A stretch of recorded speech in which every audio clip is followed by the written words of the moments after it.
It's fuzzy in here today. Okay, thank you. Okay, raise your hand if you think you're an entrepreneur. Who in this room? Yes. Anyone else? Okay, here's my goal. 3 messages. The unfinished business of healthcare is innovation. Innovation is the work of entrepreneurs. Every one of you better raise your hand at the end of this talk and tell me you're an entrepreneur. It's the only way we're going to make it in healthcare. Everyone needs to be an entrepreneur, and this is why. So I'll tell you how we define entrepreneurship at Mars. So Mars stands for Medical and Related Sciences. So a very visionary founder. He was the first ever dean of a medical school at 32 years old, Dr. John Evans. Envisioned this place of Mars to bring the whole innovation ecosystem together to build the new health economy. And this is how we define entrepreneurship. There is a wild spirit within us. It drives us to the precipice of impossible challenges and calls us to imagine a better future. There are those who embrace this spirit. They greet impossible feats with unreasonable determination and will stop at nothing short of breakthrough. We call them entrepreneurs. It is a grueling path. When you work at the edge of what's possible, success has no formula, and lessons are hard-won through trial and error.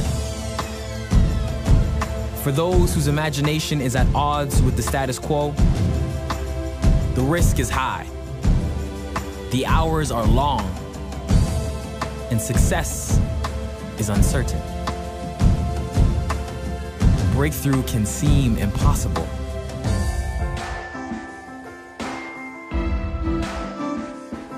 But breakthrough does not need to happen alone.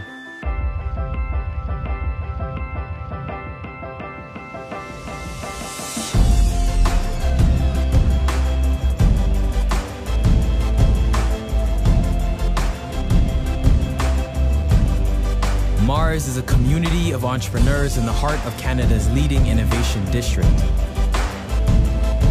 Mars gives entrepreneurs a platform to collaborate, discover, and commercialize their ideas to improve the future of energy, work, education, and healthcare. Mars, our future matters.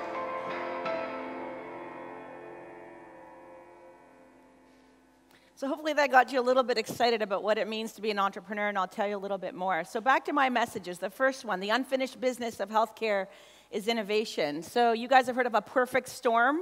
It's when every possible condition is happening at a rare, exact same moment. You are walking into a perfect storm that's making health innovation ready for tremendous change that Dave talked about. 3 big drivers: scarcity, or running out of resources; the shift of power to patients; and the availability of technology, which Dr. Mesko talked about this morning. So just to recap these major drivers into which you've just chosen a career. So on scarcity, so this was some great work done by the IBM global systems folks, looking at different core systems, electricity, energy, etc.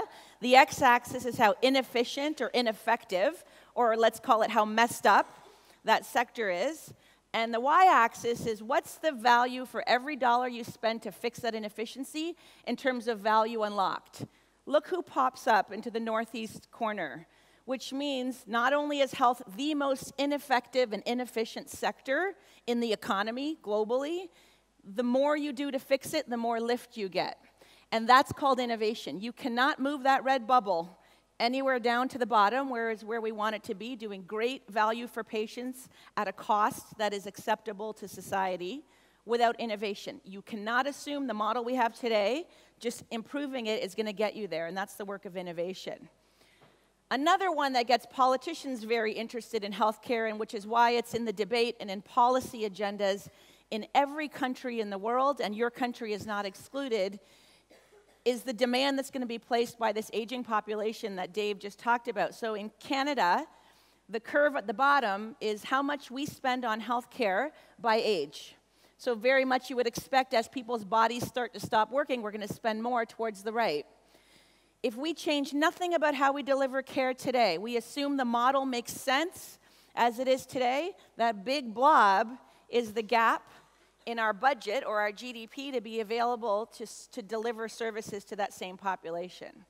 So changing that curve and getting that curve down, because we have no more money to spend on healthcare in the world. We need taxes to be spent on a lot of other things than healthcare: education, streets, infrastructure, climate change. We can't keep putting more money out of the public system into healthcare.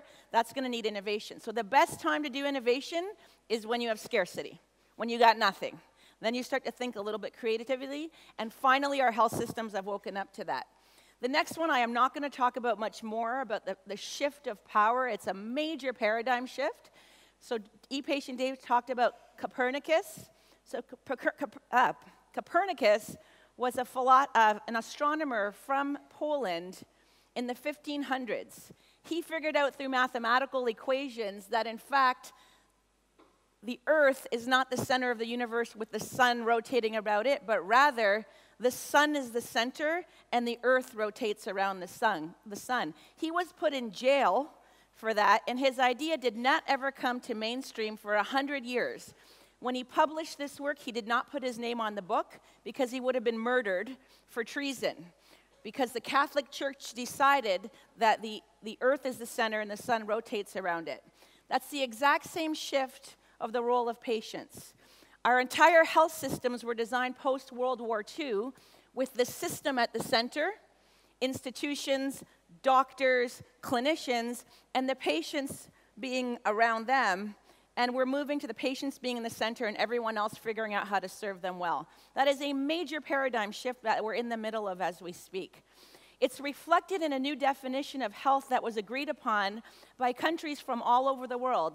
So the first ever global definition of health came from the World Health Organization in 1948. You should look it up. In 2011, the world said, maybe we should refresh that definition, because I just told you a lot has changed since post-World War II. And they came up with this new definition. And look at the language. Health is the capacity or the ability of the individual or their community to adapt and self-manage in the face of challenges, not just physical health challenges, mental and social. This is the new definition of health, and this is a definition into which our health systems are reorganizing. In the old definition, which was basically having disease or being infirm, if you, right there with glasses, you would have been considered unhealthy because something's wrong with you physically. The fact that you've got glasses and you can adapt and self-manage in the face of that illness actually means you're healthy. And which is why we can have people with type 2 diabetes and perhaps kidney failure, but if they're able to adapt and manage, they are actually healthy. And that's the goal of our health systems. It's a big change. And finally, on technology, we heard so much today from Bercy Mesco about the kind of world you're coming into and the rate of change. Just read the bottom part of this quote that says, the progress from this generation contrasts with the aggregate of all generations before the history of mankind. Okay? Can someone in this room guess what year this quote was made? So imagine saying, right now, in the last 50 years, more has been achieved in the history since humans were on the earth. Any guesses? Throw out a year, somebody. There's a prize available if you get it right. Any thoughts? Louder? Somebody, give me a year. If you're going to be entrepreneurs, which you have a lot of work to do before 10 minutes. Any idea? Huh? Yeah, close. 1868. So this is humanity's nature. Wherever we are in life, we look back at the technology progress of the past, whatever we remember, and to us, that is the most advanced society has ever been in the history of mankind. And that's predicted, and this was a Russian economist, Kondratiev, who showed all civilization goes through major waves of innovation. So the vertical axis is technology over time. So you see that first wave. Well, if I was in 1800 in the wave, I think this is insane technology, that we can now have access to water, and commerce has been created, and currency. Then the next wave, the railroad and steel, and then the next wave, the combustion engine, and on and on. Well, we're now in the middle of two major waves. So what's the pattern here of these waves? They're getting shorter and way higher, right? Our health systems were designed on an institution that was meant to absorb change at a very slow pace. Before they implement a new model of care, they have to do a randomly controlled trial for 3 years and analyze the data and make it into policy, and then it's going to be in practice. Well, if you have a technology coming out of the Reshape Center, in 3 years of a randomly controlled trial, that technology will have obsolesced, i.e. go out of date, 30 times. We can't design a healthcare system to absorb change at the rate it has historically when we know this pace of innovation is coming. So here's just an example of it's not that different in healthcare. The curve going down is the use of horses and mules on farms. That was the technology of the day. And then the curve going up is when tractor technology came on the scene. It took 50 years for this incredibly superior technology to displace the horse and mule. That's how long society takes to adopt new innovation. How are we going to realize this future of health when we don't have mechanisms to absorb this great rate of innovation? So my next quiz, so these are all different curves of adoption, telephone, dishwasher, washer, etc. It takes a long time to get to a lot of households. So give me a guess, how many years do you think it took for for 50 million people to have a telephone when it came out? Any ideas? 50 million. 20 years, okay? How long do you think it took for 50 million people to get Angry Birds on their phone? Give me a year or something. Who said 35 days? How did you know that? So when you've got digitization, the pace at which availability of technology is at warp speed compared to traditional technology, how is our health system going to absorb this? So all these forces are coming together. We're out of money. Patients are in charge, not you guys, not the health system. And technology is available at a pace that no one has ever seen before, particularly in healthcare, because it's so inefficient. 1/3 of every new startup being created in the world is a healthcare startup. That was unheard of even a year ago.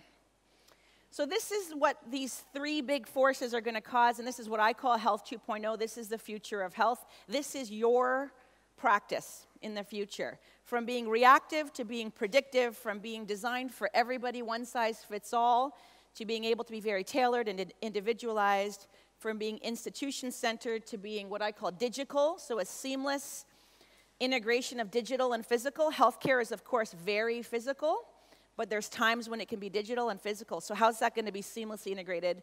From being episodic to continuous, provider-centered to people-powered, and then from volume-based to outcomes-based. Making these types of shifts in an entire system or sector called healthcare is a lot of innovation, and it's going to take a long time. And so there's kind of two curves of effort on innovation. We still work with a lot of players who continue to work on this first horizon, which is innovating on the status quo, innovating on today's system. There's a lot of innovation you could still do based on today's reality. Very few resources get put to work on the green curve, but everybody knows the green is where healthcare is heading. Yet the health systems we work with, and I'm sure that you work with, continue to operate in the red zone.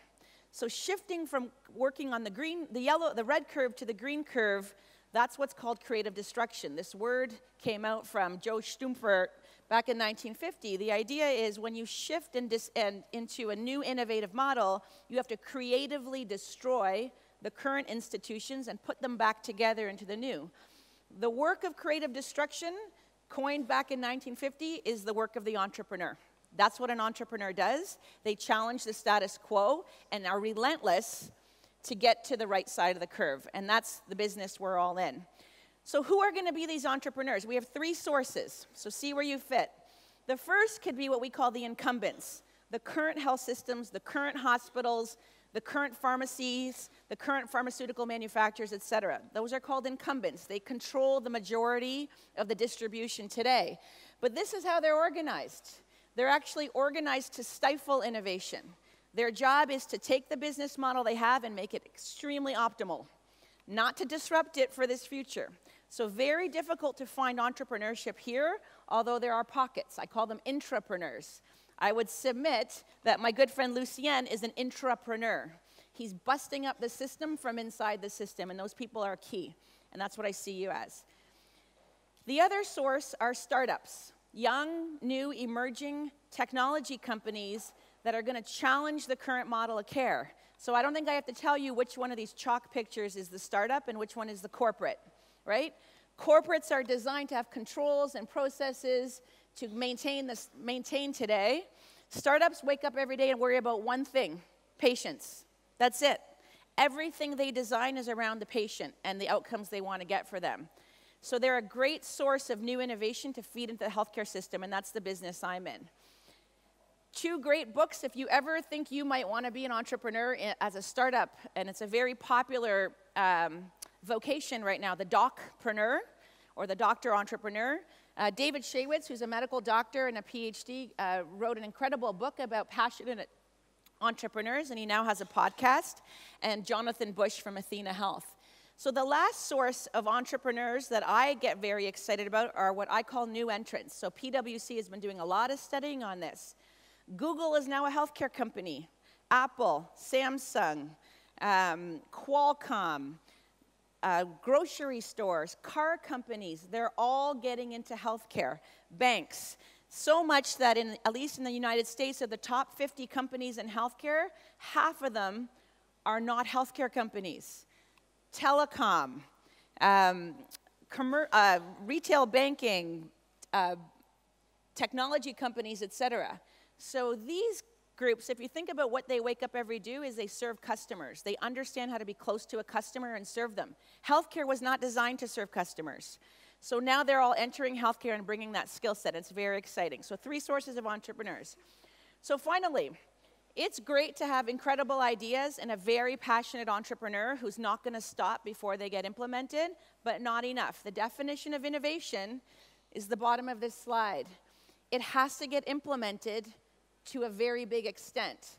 Not enough to come up with a great idea and pilot it in one ward of your hospital. You have not innovated. You've invented, you haven't innovated. Adopting things at scale is probably one of the hardest things to do, particularly in healthcare. And that's why we've created the system we have at Mars, where we have a whole set of programs that work, first of all, at the level of the individual entrepreneur. So we teach entrepreneurship. I teach medical doctors, I teach heads of health systems, and we teach scientists who discover things how to be a founder and build a great business. We work with ventures or startups. We have 1,000 startups that we support at Mars. 300 are in health, and we help them build their company, take it from idea to international invoice and scale. And then finally, and this is what I lead, we work at the level of the health system. If we don't use the Mars platform to fix the major systemic problems of health innovation, we can build all the great companies, and great founders are going to be hitting a wall every time they try to enter the health system. So I lead 3 or 4 projects there, which we'll be collaborating with Radboudumc on. And all that we do at a place. The role of a place for innovation is huge. You're lucky to be at a great institution like this. People collide randomly when they're in a place. You need a place to do innovation, and we have a city block at Mars where we do that. And we are very excited about our partnership with many health players in the world. Innovation is the one thing you cannot do alone. You will never have the answers in this institution. You have to be connected. And Radboud, of course, does a great job of connecting globally, and we're very happy to be part of their network. And these are all the hospitals we work with in Ontario. And we've already gotten started on some pretty interesting relationships. So in the top middle, there's your president of the university, your rector of the university, and that's when we signed our partnership with Radboud and Reshape. There's your king and your queen. They did a visit to Toronto a month or 2 ago. It was a lovely visit. Your president took one of our startups' bikes for a ride, and Lucien has done a fantastic job speaking at some of our events. So we're looking forward to more. So final thing, who here thinks they're an entrepreneur? Yes, okay. Every one of you must be an entrepreneur if you're actually going to do your job, okay? We don't need any more people trained in the old medical model. It's not going to work. So you've got a lot ahead of you. Have a lot of fun. Thank you.